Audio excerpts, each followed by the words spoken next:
Вот так мы усилили боковую сторону. Она у нас начала вот здесь лопаться. Вот здесь. И там. Играет жидкая, хлипкая. Мы вот решили вот так сделать. Здесь наложили, вот так сделали. Вот. И тут трапецию.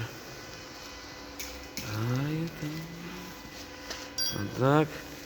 И вот так. Сейчас все это уже проварили. Сейчас сплошняком вот здесь проварим. И все будет хорошо. Хорошечно.